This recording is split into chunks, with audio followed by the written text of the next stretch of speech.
Hablando en términos generales de la narración del libro. Número 1. Las acciones. Son el conjunto de acontecimientos que le suceden a los personajes y que van configurando la historia. Mentes Poderosas son de esos libros de los cuales se cambia de escenarios varias veces, y esto conllevan a una gran cantidad de acciones. Esta narración es rica en acción, su historia es bastante conflictiva y en constante suspenso, por lo que la lleva a ser una obra para nada aburrida para el lector y muy completa en lo que se refiere a sucesos, que van marcando y llevando la historia. Número 2. El narrador. Este elemento es indispensable para una obra, es el que nos va contando la historia, algo tan importante como eso. En este caso, el libro está narrado en primera persona con la perspectiva de la protagonista, Ruby. En este libro nunca se cambia de narración, todo lo que leemos de la historia es lo que ven los ojos de Ruby o algún relato del pasado de ella contado por ella misma. Este tipo de narrador es el más usado actualmente y en mi opinión es bastante acertado para historias juveniles como estas, porque hace que el lector se sienta más conectado con la historia y con su protagonista, sintiendo lo mismo que ellos leyendo página tras página. Ruby emplea el papel de narrador, rector, testimonial, explícito, interno, único y protagonista. Número 3. Los personajes. A pesar de que Ruby narra en primera persona, en este libro se puede apreciar mucho la gran influencia que tienen sus demás personajes, como por ejemplo Liam, Chop y Sub, que son sus únicos amigos en su vida después de 6 años, y que al principio no se llevara del todo bien con ellos, el lector verá con el paso de las acciones cómo se van complementando unos con otros, a consecuencia de las dificultades del recorrido de la narración.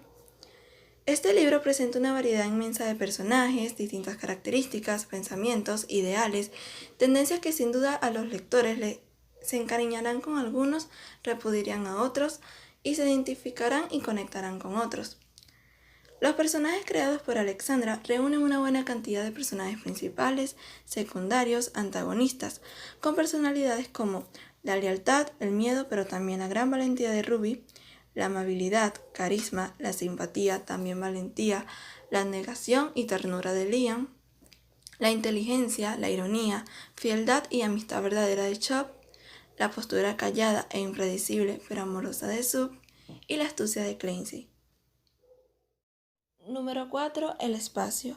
El argumento de Mentes Poderosas se presta para muchos escenarios, principalmente porque el grupo de chicos, los protagonistas, van en un viaje peligroso por las carreteras del sur de Estados Unidos, en busca del campamento de Widiso, un campamento seguro después de su huida de los campamentos del terror, donde los tenían recluidos el gobierno por temor a sus habilidades PCI, desarrolladas luego de sobrevivir a la extraña enfermedad que solo afectaba a los niños y de la cual casi mata a todos estos.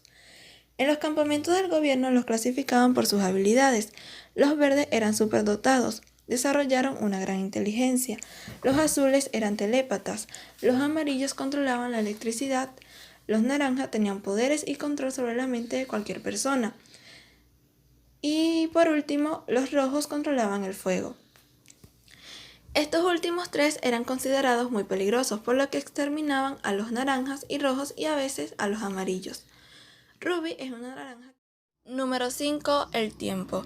Este también es un elemento indispensable para una narración bien estructurada y clara. En esta obra se pudiera decir que tiene una temporalización continua y lineal. Ruby narra en tiempo presente con los acontecimientos en la mayor parte del libro, con una pequeña sección de algunas partes, en donde la narración cambia a una temporalización anacrónica, como en el caso del primer capítulo que empieza con una narración en el pasado por parte de Ruby.